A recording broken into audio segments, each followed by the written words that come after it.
Hi everyone, hope you're all doing well. We're on to our 45th Canadian penny box, and there's nothing too interesting right off the bat, having just opened up the box.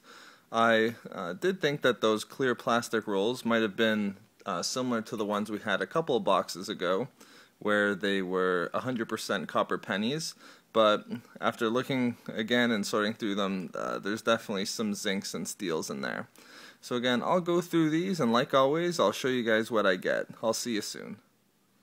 Alright guys, just got through the box, and I'll get into the copper percentage in just a second, but it is really interesting. We did have another sub 40% box, and like I've been discussing the last couple of videos, it really seems as though in the last couple of years since I started coin roll hunting, that the copper pennies really made a little bit of a decrease from our usual 40% right down into the mid-30s. And like I said in a previous video, it would have been interesting to see it decline steadily over the years. I was really interested in seeing that. But we'll have to keep moving on, and in that regard, let's look at some of the older coins that we found.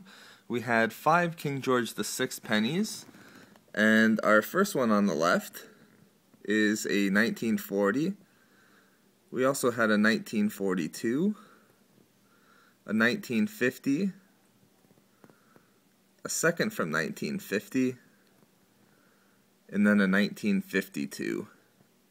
And we had 3 American wheat cents, including this awesome find.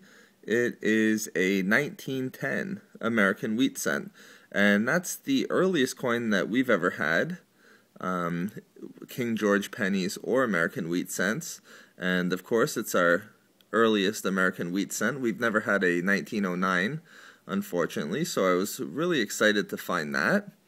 It's quite slick, but that's to be expected when it's over 100 years old.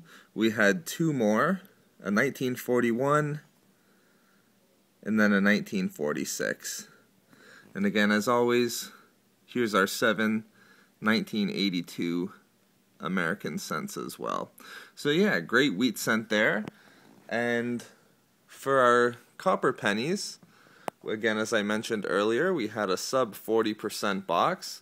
This one we had 852 copper pennies, which was 34.08%. So not too bad.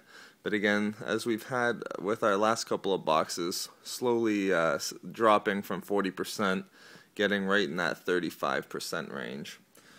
But starting with our 1982 to 1996, we had 449.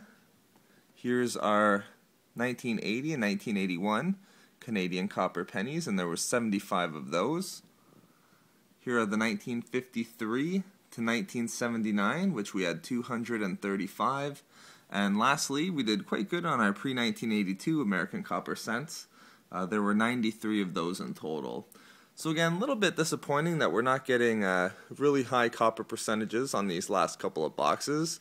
But again, we have been getting some pretty decent kings and wheats, and that 1910 was a really great find, so I'll take a little bit of a less copper percentage if we can keep grabbing some of those wheats and kings in our last few boxes. But again, thanks so much for watching, guys. Like, comment, and subscribe if you like. We always appreciate it when you do. And again, I'll see you next video. Have a great day.